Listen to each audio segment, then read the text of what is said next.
자, 5차시 사회문제 탐구 과정의 윤리적 쟁점과 대책에 대해서 살펴보도록 하겠습니다.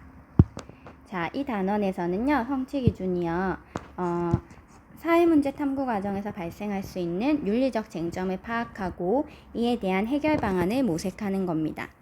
탐구활동 1번에 보시면 사회문제 탐구에서의 가치 개입과 가치 중립에 대해서 선생님이 학습지를 만들어 놓았는데요. 가치 개입이라고 하는 것은 연구자가 어떤 특정 가치를 전제로 탐구에 임하는 자세를 말합니다. 가치 중립은 연구자가 특정한 가치에 치중하지 않고 공정한 입장에서 탐구하는 자세를 말합니다. 한마디로 연구자의 생각이나 가치가 개입되면 가치 개입, 연구자의 생각이나 가치가 개입되지 않으면 가치 중립이 되겠습니다. 질문 1번에서는 다음 연구 절차에서 가치가 개입되는 단계와 가치 중립적 세도가 필요한 단계가 무엇일까요? 이렇게 실어놨는데요. 가설 설정이 들어가 있는 걸로 봐서 이거는 양적 연구 방법이 되겠죠, 그쵸? 자, 그러면 우리가 구분을 해보자고요. 일단 여러분이 직관적으로 좀 알기 쉽게 생각하실 때 어떻게 생각하시면 좋겠냐면, 연구의 처음과 끝은 연구자의 가치가 개입된다라고 보시면 좋을 것 같아요. 그래서 연구의 처음과 끝은 가치가 개입이 됩니다. 연구 주제를 선정하고 연구 결과를 활용하고요.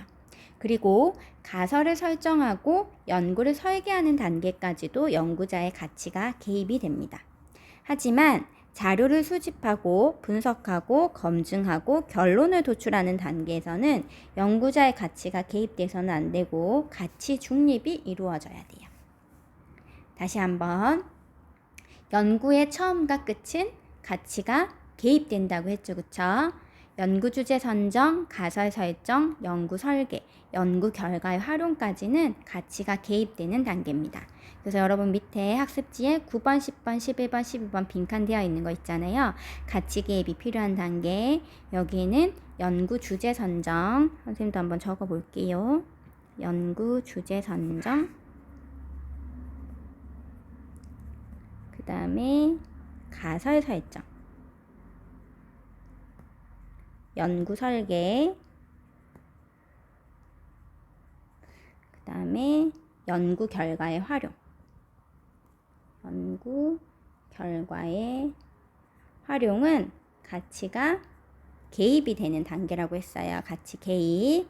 자, 그런데 가치 중립이 필요한 단계가 있다 그랬죠? 그게 자료 수집, 자료 분석, 가설 검증, 결론 도출. 요 4단계는 가치 중립이 이루어져야 하는 단계입니다. 자, 이렇게 가치 중립과 가치 개입이 필요한 단계를 탐구활동 1번에서 구분해 보았고요. 탐구활동 2번에서는 연구 대상 및 조사 대상자와 관련해서 지켜야 하는 연구윤리에 대해서 나와 있습니다. 5개가 나와 있는데요. 연구자는 조사 대상자에게 연구의 목적을 사전에 알려야 합니다. 사전에 알려야 하고요. 그리고 연구자는 조사 대상자의 동의를 얻어서 자발적으로 연구에 참여하도록 해야 합니다. 세 번째는 연구자는 조사 대상자의 중도 탈락 권리를 보장해야 할까요? 보장하지 말아야 할까요? 자, 아까 위에서 연구 목적도 사전에 알려야 하고 그 다음에 조사 대상자의 동의를 얻어서 자발적으로 연구에 참여하도록 해야 된다 그랬잖아요. 그러니까 당연히 중도 탈락 권리를 보장해야겠죠. 이걸 보장하지 않으면 조사 대상자의 자발성을 보장할 수 없는 거니까요. 그리고 연구자는 수집된 조사 대상자의 개인정보를 연구 이외의 목적에 활용해서는 안 됩니다. 그래서 요즘에 여러분 자료 수집 같은 거 할 때 질문지법 사용할 때 개인정보 활용에 동의하십니까? 라는 문구를 넣기도 해요. 자, 그리고 마지막, 연구자는 조사 대상자의 사생활과 익명성을 보장해야 합니다. 요렇게 5개 내용은 연구 대상 및 조사 대상자와 관련하여 지켜야 하는 연구윤리입니다. 우리 사례 A를 한번 볼게요. 을은 폭력적인 성향의 게임이 청소년의 심리 불안에 미치는 영향을 알아보기 위해서 실험을 계획했대요. 하지만 을은 실험에 참여할 학생들을 모집하기 위한 게시물에서 연구의 목적에 대해서 게임 개선 및 평가 연구에 참여할 청소년을 모집합니다 라고만 썼대요. 그리고 연구의 구체적인 목적을 모른 채 참여한 학생들은 폭력적인 성향의 게임에 장시간 노출되었답니다. 자, 그렇다면 이 사례 A는 지금 우리가 앞서 살펴봤던 연구 대상 및 조사 대상자와 관련하여 지켜야 하는 연구 윤리 중에서 뭘 어긴 걸까요? 그렇죠. 지금 보니까 조사 대상자한테 연구의 목적을 사전에 제대로 알리지 않았죠. 그쵸? 그래서 요 첫 번째 내용을 어긴 게 되니까 여기 우리 학습지에 연구자 을이 저지른 잘못이요. 연구 목적을 조사 대상자에게 사전에 정확하게 알리지 않았다.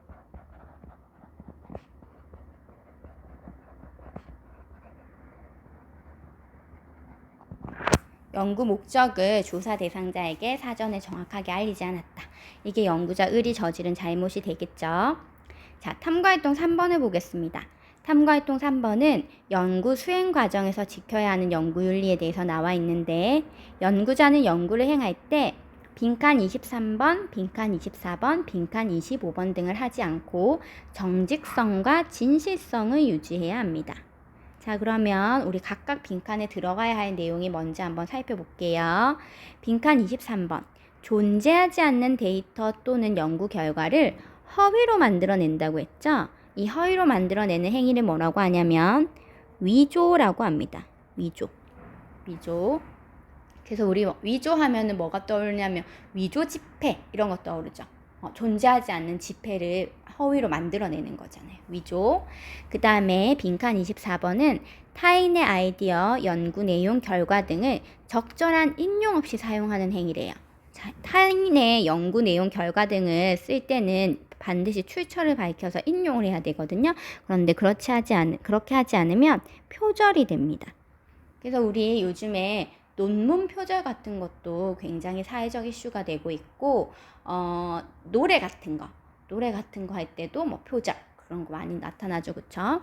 그 다음 마지막 25번은 연구 재료, 장비, 과정 등을 인위적으로 조작하거나 데이터를 임의로 변형, 삭제함으로써 연구 내용 또는 결과를 왜곡하는 행위를 말합니다. 이런 거는 변조라고 해요.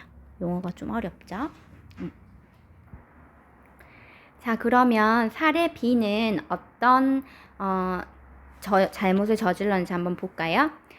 갑은 아침 식사를 더 자주 거르는 학생일수록 학업 성적이 낮을 것이다라는 가설을 검증하기 위해서 서울 소재의 고등학교 3곳을 선정해서 설문조사를 했대요. 그런데 한 고등학교에서 미응답 질문지가 너무 많이 발견되자 나머지 2곳의 학교에서 성실하게 응답한 학생들을 따로 불러가지고 동일한 조사를 실시하고 마치 새로운 응답자들의 설문지인 것처럼 기존 자료에 추가를 했답니다. 그럼 이 사람은 존재하지 않는 데이터를 지금 허위로 만들어낸 거잖아요. 그러니까 사례 B에서 연구자 갑이 저지른 잘못은 수집된 자료를 위조한 거죠. 수집된 자료를 위조하였다. 조금 더 추가적으로 적는다면 수집된 자료를 위조하여 연구 수행 과정에서 지켜야 할 연구 윤리를 어겼다.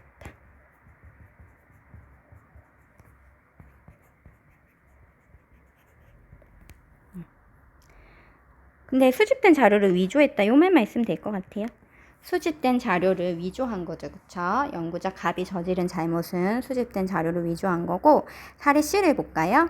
병은 고등학생들의 자아 존중감과 성차별적 태도의 관계를 알아보기 위한 문헌 연구를 실시했대요. 하지만 국내에서는 자신의 연구 주제와 밀접한 관련을 가진 문헌들이 없었고, 그러던 중에 외국에서 청소년의 자아 존중감이 성차별적 태도에 미치는 영향을 자세하게 다룬 논문을 발견하였답니다. 그래서 병은 이 논문의 내용 중에서 한 장을 그대로 번역해서 자신의 연구 보고서에 똑같이 옮겼으며 옮긴 내용에 대한 인용과 출처 표시도 하지 않았어요. 지금 다른 사람의 연구를 가지고 왔는데 인용과 출처 표시도 하지 않은 거잖아요. 그럼 이 사람은 지금 뭘 한 거예요? 그렇죠. 표절 행위를 한 거죠. 그렇죠? 그래서 연구자 갑은 표절 행위를 해서 표절 행위를 하여 연구 수행 과정에서 지켜야 할 연구윤리를 어긴 거죠.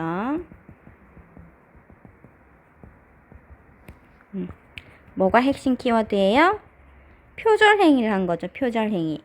다른 사람이 연구를 이제 그대로 가지고 올 때는 인용과 출처 표시를 해야 되는데 마치 자기가 한 연구인 것처럼 지금 했으니까 표절 행위를 한 거죠. 자, 이렇게 연구 수행 과정에서는 위조, 표절, 변조 이런 것들을 하지 않고 정직성과 진실성을 유지를 해야 합니다. 자, 탐구활동 4번, 마지막 탐구활동 4번을 보겠습니다. 연구자의 사회적 책임과 관련해서 지켜야 하는 연구윤리에 대해서 나와 있는데요. 연구자는 자신의 연구 결과가 반인권적이거나 비민주적인 목적으로 악용되지 않도록 유의해야 한다. 자, 우리 아까 처음에서 가치계획과 가치중립을 봤을 때 연구 결과를 활용하는 것은 가치가 개입되는 단계였나요? 가치가 중립되는 단계였나요? 그렇죠. 가치가 개입되는 단계였죠. 그러다 보니까 연구 결과가 활용될 때는 연구자가 자신의 연구 결과가 반인권적이거나 비민주적인 목적으로 악용되지 않도록 유의를 해야 돼요. 그런데 이게 참 쉽지 않은 것 같아요. 때때로 연구 결과가 자신의 의도와 상관없이 악용되는 경우가 분명히 발생하거든요. 선생님이 이와 관련해서 예를 들고 싶은 것이 바로 아인슈타인입니다. 아인슈타인이 이제 원자 어떤 핵 분열과 관련한 이제 연구를 하게 되면서 이게 원자폭탄이 발생할 우려가 있다라고 이야기를 했대요. 자신은 이렇게 될 가능성이 있다라고 우려를 표한 건데 실제로 아인슈타인의 그 말을 듣고 미국이 원자폭탄 개발을 했던 거죠. 그래서 실제로 그 2차 세계대전에서 일본의 나가사키와 히로시마에 원자폭탄이 투하되는 그런 일이 있었거든요. 아인슈타인은 자기 연구 결과가 혹시 원자폭탄 이런 것들이 만들어져서 인류에게 부정적인 영향을 끼칠까봐 이야기를 한 건데 그거를 실제로 악용했던 사례가 있었던 거죠. 또 다른 예로는 노벨을 들 수 있을 것 같아요. 여러분, 노벨이라는 사람이 뭘 만들었죠? 그렇죠. 다이너마이트를 만들었잖아요. 원래 노벨이 다이너마이트를 만든 거는 이제 노벨이 살았던 시대에는 이제 뭐 기차도 많이 만들어지고 운하도 뚫고 뭐 이렇게 하다 보니까 이제 폭발 작업을 많이 하게 됐는데 이 폭발 작업에서 이 화약을 제대로 다루지 못해서 사망 사고가 많이 났었대요. 그래서 이 화약을 조금 안전하게 다루기 위해서 다이너마이트를 개발했는데 자신의 의도와 상관없이 다이너마이트가 전쟁 같은 거에 이용이 됐던 거죠. 그래서 노벨은 물론 자기가 의도한 것은 아니었지만 자기의 연구 결과가 악용되는 것을 보면서 자기의 전 재산을 들여가지고 인류에 공헌한 사람들한테 노벨상을 수여하기로 했어요. 그래서 우리 매년 이제 노벨상이 수여되고 있잖아요. 안타깝게도 아직 우리나라에서는 노벨 평화상 말고는 다른 상을 받아본 적은 없지만 매년 인류를 위해서 공헌한 뭐 과학자나 뭐 경제학자나 이런 사람들한테 노벨상이 주어지고 있습니다. 그래서 요거랑 관련한 영상들이 있어가지고요. 이 영상은 선생님이 유튜브 링크를 공유해 두도록 할게요. 자, 어쨌든 연구자는 자신의 연구 결과가 반인권적이거나 비민주적인 목적으로 악용되지 않도록 유의를 해야 됩니다. 그리고 연구자는 사회적 책임을 지키기 위해서 노력을 해야 합니다. 자, 사례 D를 한번 볼까요? 자, 사례 D의 정은 국가에서 운영하는 땡땡 기관으로부터 전국 고등학교에서 발생하는 집단 따돌림 실태조사에 관한 연구를 의뢰받았대요. 그리고 연구 수행을 위해서 1억 원 정도의 연구비를 땡땡 기관으로부터 지원받았습니다. 그런데 정은 자신이 개인적으로 쓰기 위한 수백만 원짜리 고급 오디오를 연구비로 구매했고요. 또 연구를 수행한다는 명목으로 마트에서 개인 식료품을 구입하는데 수십 차례 연구비 카드를 사용해서 결제하게 됐대요. 지금 사례 뒤에서는 정의 어떤 행위가 잘못인 거죠? 그렇죠. 연구비를 개인적 용도로 썼잖아요. 연구비를 개인적 용도로 사용하여 이런 거를 우리 다른 말로는 횡령이라고도 합니다. 연구비를 횡령하여 사회적 책임을 지키지 않은 거죠. 사회적 책임을 지키지 않았다. 지금 연구비는 연구에 수행하라고 지금 국가기관에서 지급된 건데 그거를 잘못된 용도로 사용한 거잖아요. 그래서 질문 5번의 답은 연구비를 개인적 용도로 사용하여 또는 연구비를 횡령하여 사회적 책임을 지키지 않았다입니다. 자, 오늘 이렇게 사회문제 탐구 과정에서 가치가 개입되는 단계와 가치 중립적 태도가 필요한 단계를 구분해 봤고요. 또 사회문제 탐구 과정에서 지켜야 하는 연구윤리 3가지에 대해서 학습을 하였습니다. 다음 시간에는 1단원, 대단원 마무리를 진행하고요. 수업 성찰록을 작성하도록 할게요. 수고하셨습니다.